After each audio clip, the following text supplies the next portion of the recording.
و برادران اسلام و دیگر عقائدین شہر،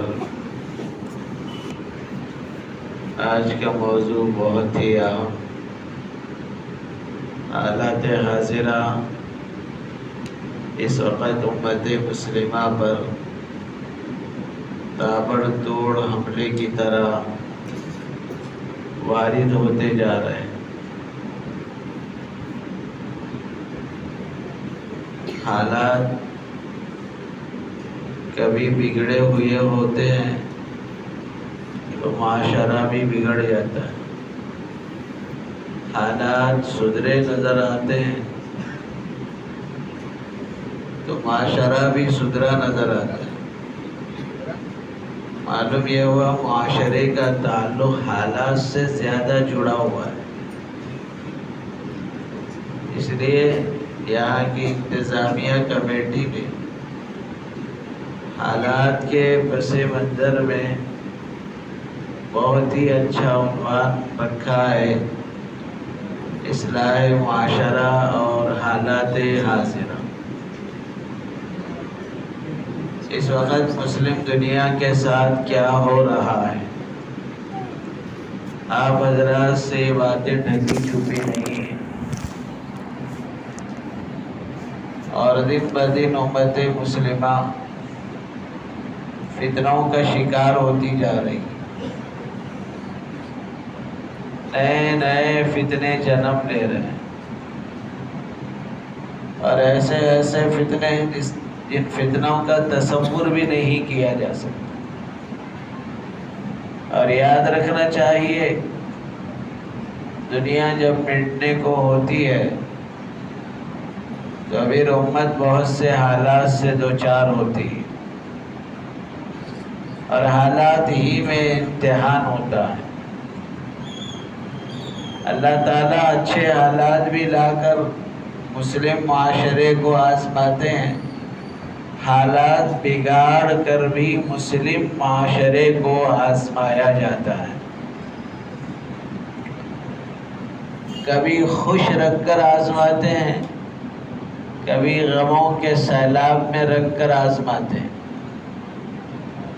کبھی حالات موافق لا کر آزماتے ہیں، کبھی حالات مخالف لا کر آزماتے ہیں، کبھی دشمنوں کی طرف سے اسلام کا، مسلمانوں کا استقبال ہوتا ہے، اور کبھی تو دشمنوں کی طرف سے دشمنی اس قدر تیز کر دی جاتی ہے کہ دنیا میں جینا دوبھر ہو جاتا ہے۔ حالات کیسے بھی ہوں، مسلمان کو اپنے اسلام پر جمے رہنا ضروری ہے۔ حالات کس قدر خراب کیوں نہ ہو، دین اسلام کے دامن کو مضبوطی سے تھامنا ضروری ہے۔ حالات کس قدر ہمارے بگڑے کیوں نہ ہو، لیکن اللہ، اس کے رسول اور ان کی اطاعت کے دامن کو تھامے رہنا ضروری ہے۔ دنیا کا ضابطہ ہے، آپ کسی بھی چیز کو اپنے گھر میں لاتے ہیں اور اپنی ذات کے لیے آپ خریدتے ہیں تو پلٹ پلٹ کر اور پرکھ پرکھ کر دیکھتے ہیں۔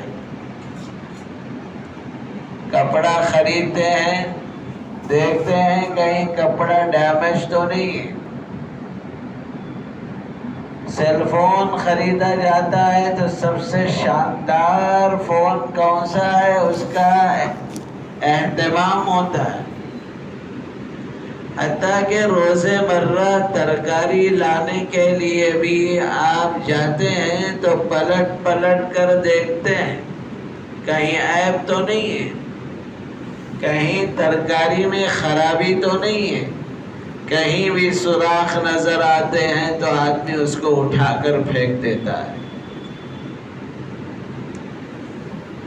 حتیٰ کہ آپ کوئی بھی ایک گھڑا بھی خریدتے ہیں اپنے گھر میں لانے کے لیے تو آپ اچھی طرح پرکھتے ہیں اس گھڑے کو، پانی ڈال کر دیکھتے ہیں کہیں سوراخ تو نہیں، بجا بجا کر دیکھتے ہیں کہیں کمزور تو نہیں۔ وہ مٹی کا گھڑا جو بنایا ہی اسی لیے جاتا ہے کہ اس کو ایک دن پھوٹنا ہے، ٹوٹنا ہے، فنا ہونا ہے۔ ایک فنا ہونے والے گھڑے اور سراہی کو آپ یہ دیکھتے ہیں میرے گھر میں رہنے کے قابل ہے کہ نہیں، پانی ڈال کر دیکھتے ہیں سوراخ تو ہے کہ نہیں، بجا بجا کر دیکھتے ہیں کمزور تو نہیں۔ یاد رکھو اللہ رب العزت نے ہمارے لیے اصلی ٹھکانہ جنت میں بنایا ہے۔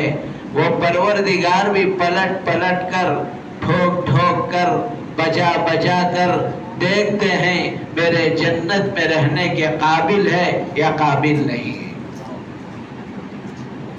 اس لیے بھائیوں، حالات اچھے ہوں یا برے ہوں، ہر حال میں اللہ اس کے رسول کی رسی کو مضبوطی سے تھامنا ہے۔ اس وقت ہندوستان کے اوپر جو حالات چل رہے ہیں وہ مکی دور کے حالات چل رہے ہیں۔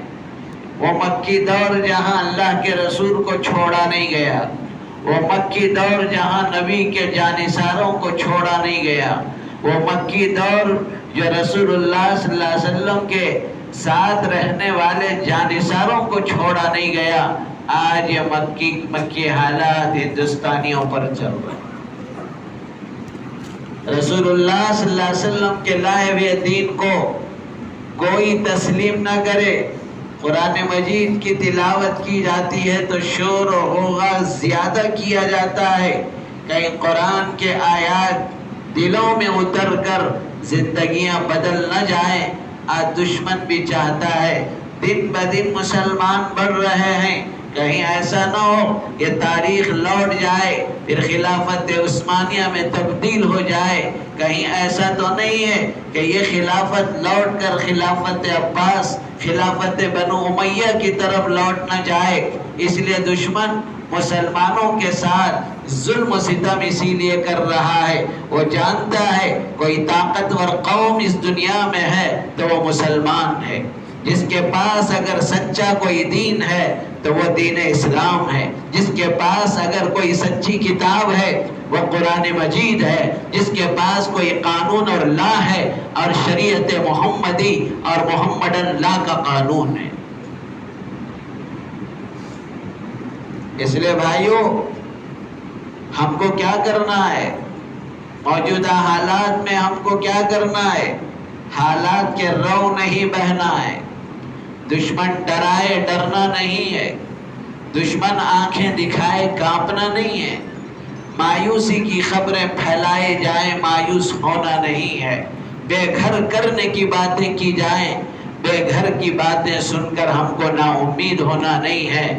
وہی دین ہے جو دین محمد الرسول اللہ صلی اللہ علیہ وسلم لے کر آئے ہیں۔ آج بھی اس دین میں وہ تاثیر ہے، قرآن میں وہ تاثیر ہے، نبی کی شریعت میں وہ تاثیر ہے۔ پوری دنیا میں اس کے ذریعے سے انقلاب برپا ہوتا ہے۔ ایک مسلمان انقلاب برپا قوم ہے، اس لیے اپنی قدر کو پہچانو۔ کبھی ہم کو مایوس ہونے کی ضرورت نہیں ہے۔ عجیب و غریب مایوسی کا لوگ شکار ہو رہے ہیں۔ صاحب یہ دور تو وہ دور نہیں رہا کہ اسلام پر چلا جا سکے، یہ دور وہ دور نہیں رہا جس میں نمازوں پر قائم ہو سکے، یہ دور وہ دور نہیں رہا جہاں پر قرآن مجید کے احکام پر اپنے آپ کو پابند کیا جا سکے۔ بھائیوں، یہ بات حضرات صحابہ کے دلوں میں بھی تھی۔ جب مکے کی سرزمین پر وقت کے پیغمبر کو ستایا جا رہا تھا، حضرات صحابہ پریشان تھے، راستے میں سرکار کے کانٹے بچھائے جاتے تھے۔ وہ پیغمبر محمد عربی صلی اللہ علیہ وسلم جب مکہ المکرمہ میں گلیوں میں، راستوں میں، بازاروں میں بے چین ہو کر اللہ کے اس دین کا پیغام انسانوں کو سنانے کے لیے جاتے، نعوذ باللہ کوئی آپ کے اوپر کوڑا کرکٹ ڈال دیتا اور کوئی رسول اللہ صلی اللہ علیہ وسلم کو نعوذ باللہ کہتا کہ کوئی جادوگر آ رہا ہے، کوئی کہتا کہ مجنون آ رہا ہے، کوئی کہتا کہ کاہن آ رہا ہے۔ اللہ کے نبی علیہ السلام حضرات صحابہ نے ایسے ماحول میں بھی دین پر جم کر بتایا۔ یہی نہیں، مکہ المکرمہ ہجرت کا حکم ہوا، اللہ اکبر، اللہ تعالیٰ کبھی ملک بھی چھوڑا کر، گھر بھی چھوڑا کر، اپنی آرام و راحت کی جگہ چھوڑا کر بھی بہت کچھ دینا چاہتے ہیں۔ حتیٰ کہ وقت کے پیغمبر کو حکم ہوا، اے میرے محبوب مکے کی سرزمین چھوڑ کر اب مدینہ ہجرت کر جائیے۔ اللہ کے رسول علیہ السلام جب رات کی تاریکی میں سفر کا ارادہ فرمایا، عثمان شیبی جو کلید بردار کعبہ تھے ان سے درخواست کی، عثمان شیبی میرے لیے کعبے کا دروازے کھول دو تاکہ 2 رکعت میں نماز ادا کروں۔ اس موقع پر عثمان شیبی نے کہا، محمد عربی تمہارے لیے کعبے کا دروازہ کھولا نہیں جائے گا۔ اللہ کے نبی علیہ السلام نے بڑے ہی غمزدہ دل کے ساتھ فرمایا، عثمان وہ دور بھی لوٹ کر آئے گا، ایک دن کعبے کی چابیاں میرے ہاتھ میں ہوں گی اور تم مانگنے کی پوزیشن میں رہو۔ کہا اگر وہ دور لوٹ کر آئے گا میں سمجھوں گا قریشیوں کی ذلت اور رسوائی کا دور لوٹ کر آیا ہے۔ اللہ کے نبی نے فرمایا، سن عثمان، جب وہ دور آئے گا جب محمد عربی کے ہاتھ میں کعبے کی چابیاں ہوں گی، وہ دن قریشوں کی عزت و افتخار کا دن ہوگا۔ رسول اللہ صلی اللہ علیہ وسلم آپ کو کعبہ محبوب تھا، چھوڑنا پڑا، اور آپ جب جا رہے تھے بار بار پلٹ کر کعبے کو دیکھ رہے تھے۔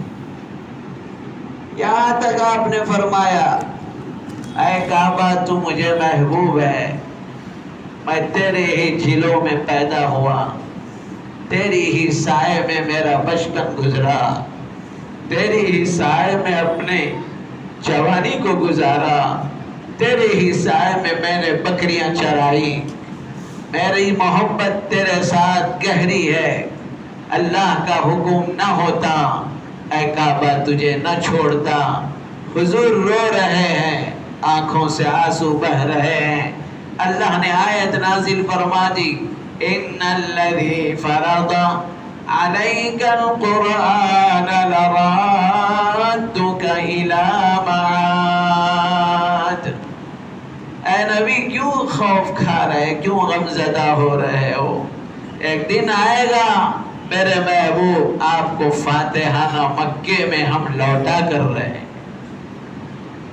اللہ کے نبی علیہ السلام چلے گئے، حضرات صحابہ ایک بعد دیگر مدینہ طیبہ پہنچ گئے۔ وہاں سے وہاں پر بھی دشمنوں نے چین کیا اور سکون کا قرار لینے نہ دیا، بلکہ آپ کے ساتھ سازشیں کی جانے لگی، حتیٰ کہ اینٹ سے اینٹ بجانے کے لیے بہت بڑا لشکر جرار مکہ المکرمہ سے نکل چکا، تاکہ محمد عربی صلی اللہ علیہ وسلم اور آپ کے اصحاب کو خوب جو ہے مار مار کر پیٹ پیٹ کر ہلاک کر دیا جائے، تاکہ یہ دین رہے، نہ کوئی دنیا میں دیندار باقی رہے۔ بندوں کے ارادے کچھ ہوتے ہیں، مولا کے فیصلے کچھ ہوتے ہیں۔ وَمَكَرُوا وَمَكَرَ اللَّهُ وَاللَّهُ خَيْرُ الْمَاكِرِينَ۔ لوگوں کی ایک چال ہے اور اللہ کی بھی ایک چال ہے۔ لوگ بھی تدبیر کرتے ہیں اور اللہ بھی ایک تدبیر کرتے ہیں. واللہ خیر الماکرین، اللہ کی تدبیر سارے تدبیروں میں سب سے بہتر ہے.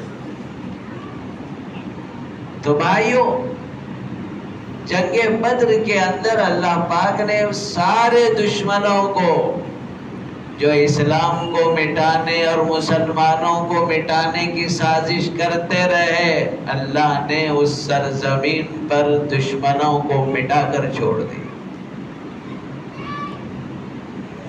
کیوں مٹایا؟ اور اللہ نے اسلام کو غلبہ دیا، کفر کو مغلوب کر دیا، اسلام اور مسلمانوں کی جیت ہو گئی، کفار اور کفر کی ہار ہو گئی. کن اسباب پر ہوئی ہے؟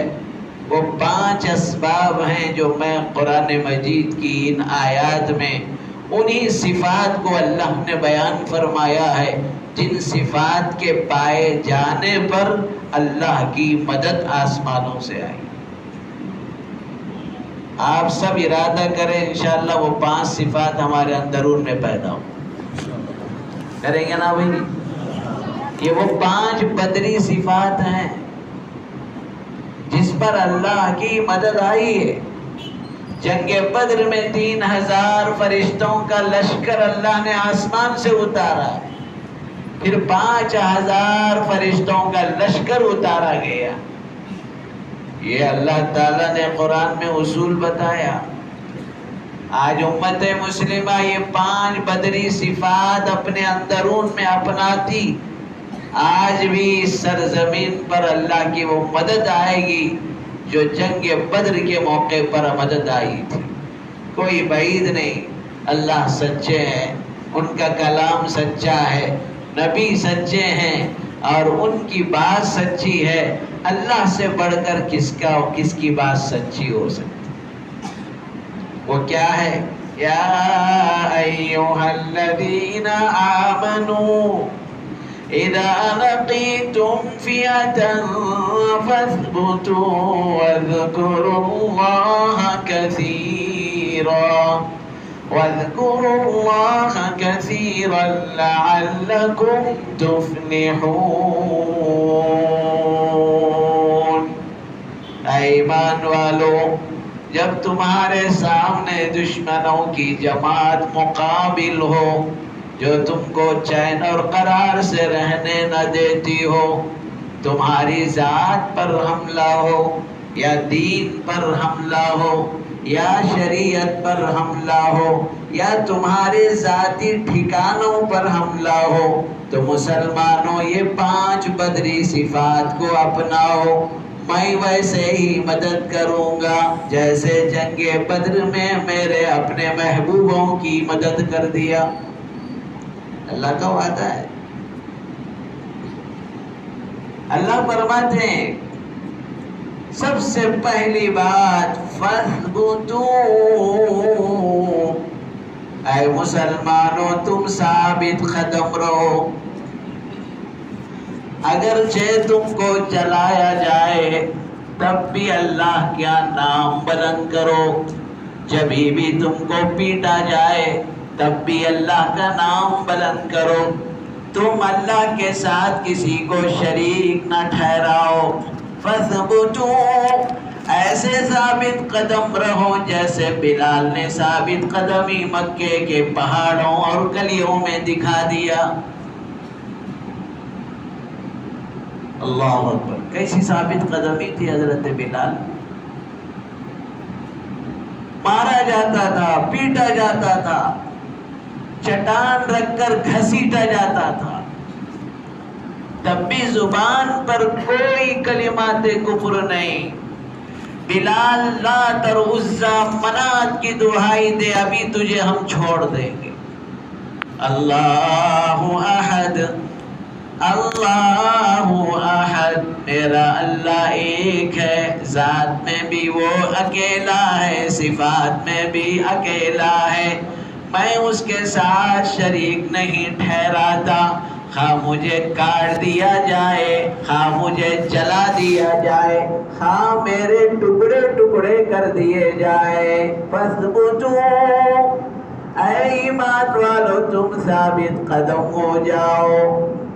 آج دین سے ہٹانے کی سازشیں ہو رہی اور مسلمان ہٹ رہا ہے، کوئی پیسوں میں بک رہا ہے، کوئی ادنا درجے کے انعامات میں بک رہا ہے، کوئی مسلمانوں کے خلاف سازش میں بک رہا ہے، اور کوئی ہماری اپنی مسلم بچیوں کے ایمان کے لالے پڑ جائے، اور حتیٰ کہ مسلم نوجوان دوشیزاؤں کی کوکھ سے ہندوؤں کو جنم دینے کے لیے ان کو ایمان اور اسلام سے برگشتہ کیا۔ بھائیو یاد رکھو، امتحان کے دور میں کمزور ایمان والا ٹھہر نہیں سکے گا، کمزور اسلام والا ٹھہر نہیں سکے گا۔ اپنے ایمان کو مضبوط کرنے کی ضرورت ہے۔ اللہ کی جو کچھ بھی پکڑ ہو رہی ہے گنہگار مسلمانوں کی وجہ سے ہو رہی ہے، جو مخلصین ہوتے ہیں وہ چھانٹ لیے جاتے ہیں۔ یہ دور چھٹائی کا دور ہے، یہ دور صفائی کا دور ہے، جو اچھے ہیں کام کے رکھ دیے جاتے ہیں، باقی سب صاف کر دیے جاتے ہیں، راستے سے ہٹا دیے جاتے ہیں۔ کیسے پتا چلا؟ حضرت طالوت علیہ السلام جو حضرت موسیٰ علیہ السلام کے بعد نبی بنا کر بھیجے گئے تھے، انہوں نے اس موقع پر جب نبوت پر وہ فائز ہوئے، قوم ماننے کے لیے تیار نہیں ہوئی۔ ایسے کو نبی بنا رہے جو حیثیت میں بھی کم ہے، دولت میں بھی کم ہے۔ اللہ رب العزت نے حضرت طالوت کو پیغمبر بنا کر ان کے درمیان میں بھیجا، ماننے کے لیے تیار نہ ہوئی، حتیٰ کہ جالوت اس وقت بڑا سپر پاور بادشاہ تھا، اس سے بدلہ لینے کا اللہ نے حکم دیا، طالوت تم لے کر نکلو اپنے سارے ماننے والوں کو لے کر۔ کچھ پھسپھسے تھے، کمزور تھے، حضرت طالوت ڈر رہے تھے، یہ لوگ اگر رہیں گے اللہ کی مدد کیسے آئے گی؟ نہ دین ان کا مضبوط، نہ ایمان ان کا مضبوط، نہ پیغمبر کی اطاعت، نہ اللہ کی اطاعت، کیسے یہ قوم ہمارے ساتھ چل سکتی ہے؟ اللہ نے کہا فَلَمَّا فَصَلَ طَالُوتُ بِالْجُنُودِ قَالَ إِنَّ اللَّهَ مُبْتَلِيكُم بِنَهَرٍ فَمَن شَرِبَ مِنْهُ فَلَيْسَ مِنِّي وَمَن لَّمْ يَطْعَمْهُ فَإِنَّهُ مِنِّي إِلَّا مَنِ اغْتَرَفَ غُرْفَةً بِيَدِهِ۔ اللہ ارشاد فرماتے ہیں لے کر چلو، ہم بیچ میں ایک نہر لا کر آزمائیں گے، جو اس میں ٹھیک رہا وہ آگے چلے گا، جو ٹھیک نہیں رہا وہ بھی راستے سے ہٹا دیا جائے۔ 1000 سے زیادہ کا لشکر چلا، 1000 سے زیادہ کا لشکر چلا، بیچ میں نہر آئی، اللہ نے یہ حکم نازل فرما دیا طالوت کہہ دو کوئی بھی شخص اس نہر کا پانی نہیں پیے گا، اگر پینا ہے تو بس ایک گھٹ لے کر حلق جو سوکھ رہا ہے اس کو تر کیا جا سکتا ہے، اس سے زیادہ پانی پینے کی اجازت نہیں۔ چل پڑے، شام میں نہر آتے ہی سارے مکر گئے، غٹا غٹ پانی پینا شروع کیا۔ 313 ایسے تھے جنہوں نے پانی تک نہیں پیا کہ اللہ کا امتحان ہے، ہم امتحان پر قائم رہیں گے۔ 313 بچ گئے، باقی کو اللہ نے راستے سے ہٹا دیا۔ یہ چھٹائی ہوتی ہے، قرآن کا نقطہ ہے۔ اس لیے بھائیوں کبھی ہم مایوس نہ ہوں، دین پر مضبوطی سے قائم رہنا، اسلام پر مضبوطی سے قائم رہنا، تلاوت قرآن پر مضبوطی سے قائم رہنا، ہم ایک اینچ بھی اپنی تہذیب اور ثقافت میں پیچھے نہیں ہٹیں گے، ہمارے لباس میں ہم نہیں چھٹیں گے، ہمارا ظاہری حلیہ میں ہم پیچھے نہیں ہٹیں گے۔ اللہ نے بتا دیا اے ایمان والو، تمہارا اس دنیا میں امتحان ہے، کبھی ظالموں کا اللہ امتحان لیتے ہیں تو کبھی مظلوموں کا بھی امتحان، تو ثابت قدمی ضروری ہے۔ ثابت قدم کب مضبوط ہوتے ہیں؟ جب دل مضبوط ہوتا ہے۔ دل جب مضبوط ہوگا قدم مضبوط ہوں گے۔ دل میں شک ہے، ایمان میں شک، اللہ پر شک، اللہ کے نبی پر شک، ایسا متزلزل ایمان ہم کو کامیاب نہ کر سکتا ہے، نہ دنیا میں نجات دے سکتا ہے۔ بات سمجھ میں آ رہی بھائی؟ اس کے لیے کیا کرنا ہے؟ دل کو مضبوط کرنے کے لیے مسلمانوں، آج بہت سو نے اس آیت کو، اللہ کے اس حکم کو چھوڑ دیا جس میں اللہ کہہ رہے ہیں یا ایھا الذین آمنوا اذکروا اللہ ذکرا کثیرا وسبحوہ بکرۃ وأصیلا۔ اے ایمان والو، اللہ کو کثرت سے یاد کرو، صبح اور شام اسی کی تسبیح بیان کرو۔ جتنا اللہ کو یاد کرو گے تمہارے دل خدا کی محبت میں مضبوط ہوں گے، جس کے دل مضبوط ہوں گے اس کے قدم بھی مضبوط ہوں گے۔ آج کون ذکر کر رہا اللہ کا؟ ذکر اللہ کی وہ عبادت ہے جو 24 گھنٹے کرنے کا حکم ہے، 24 گھنٹے کثرت سے۔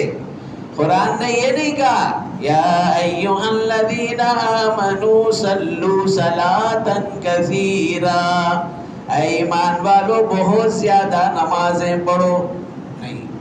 یا ایھا الذین آمنوا صوموا صوما کثیرا، مسلمانوں کثرت سے روزہ رکھو، یہ نہیں کہا۔ یا ایھا الذین آمنوا حجوا حجا کثیرا واعتمروا عمرا کثیرا، مسلمانوں کثرت سے حج کرو، کثرت سے عمرہ کرو، نہیں کہا۔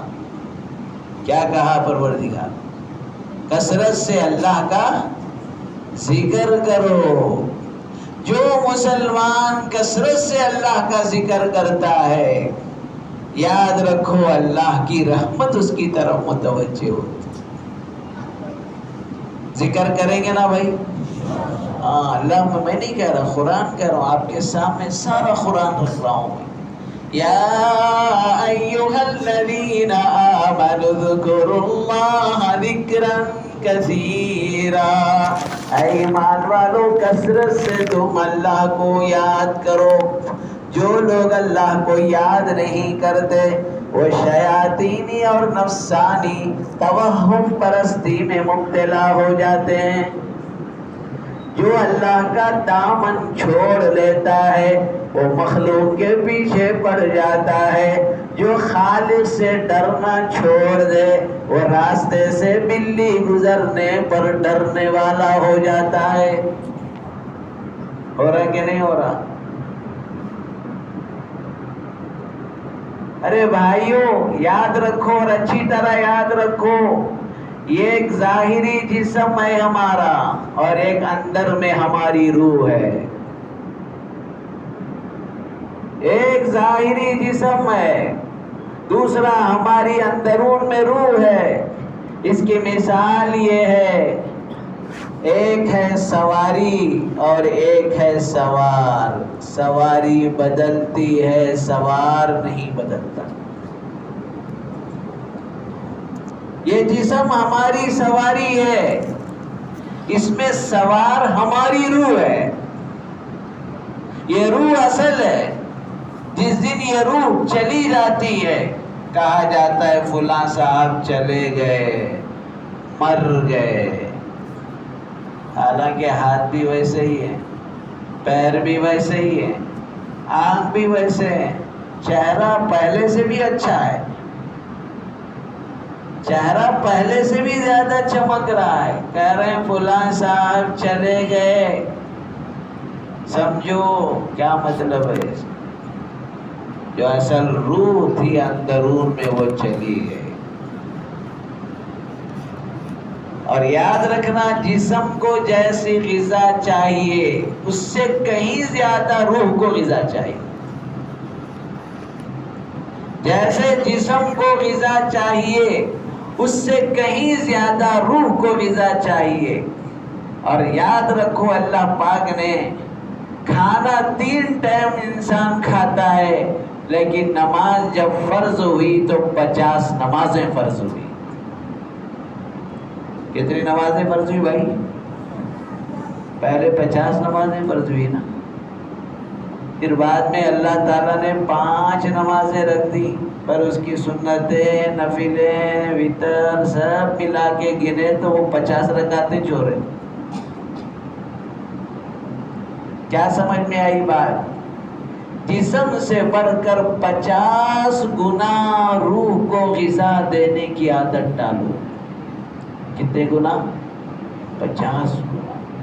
تب بیلنسنگ رہے گی، دل مضبوط رہے گا، زبان میں تاثیر رہے گی. بیمار کو بھی پھونک دو اس کو شفا مل جائے گی. پریشان انسان پر بھی ہاتھ رکھ کر پھونک دو اس کو شفا مل جائے گی. آج یہ ایمانی کمزوری ہے بھائیوں، آج ایمان اتنا کمزور ہو گیا. واللہ اللہ کے گھر میں بیٹھ کر کہہ رہا ہوں میں، ذرا بھی پریشانی آتے ہی آدمی یہ خیال کرتا ہوں صاحب دشمناں بہت ہو گئے، ذرا میری قسمت کھول کے ذرا بتاؤ کون کیا کر رہا. اور صاحب کی قسمت نہیں معلوم، تمہاری قسمت بتا دے. ہو رہا نہیں ہو رہا؟ یہ کیوں ہوتا ہے؟ اچھی طرح یاد رکھو، جس کا دل ذکر سے خالی ہوتا ہے شیطان وہاں مسلط ہو جاتا ہے. جو اللہ کی یاد سے غافل ہوتا ہے وہ وسوسوں میں مبتلا ہو جاتا ہے. اور اندر چونکہ روح کو غذا نہیں ملی، روح بے چین ہے، دل دھڑک رہا ہے، بے چین ہے. مول صاحب چکر آ رہی ہے، دوائیں بھی کھا رہا ہوں سکون نہیں، ڈاکٹر بھی بدل رہا ہوں قرار نہیں، گولیوں پہ گولیاں چل رہی سمجھ میں نہیں آ رہا. یہ سارے راز کا واحد علاج یہ ہے، جسم کو تو غذا دے رہے ہو، تمہاری روح غذا نہیں لے رہی. میں نہیں کہتا الا بذکر اللہ تطمئن القلوب.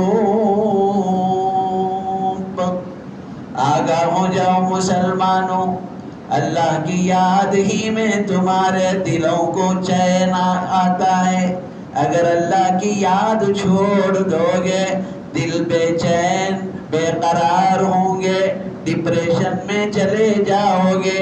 ہول ہیبت دھڑکے کی وجہ سے گولیوں پر گولیاں چلیں گے، پھر بھی چین اور سکون تمہیں نصیب نہیں ہوگا. بات صحیح ہے کہ غلط ہے؟ 100% قرآن کی بات ہے. اس لیے بھائیو یہ طے کر لو، انشاءاللہ ہم جو ہے آج اللہ کے گھر عہد کر لیں گے، کبھی ہم نماز نہیں چھوڑیں گے اور کبھی ذکر اللہ نہیں چھوڑیں گے. ہاتھ اٹھاؤ بھائی سب. ماشاءاللہ ماشاءاللہ، اللہ قبول فرمائے. دیکھیے یہ بہت بڑی نعمت ہے. اسی لیے آپ جو لوگ نماز پڑھ کر وقت پر غذا روح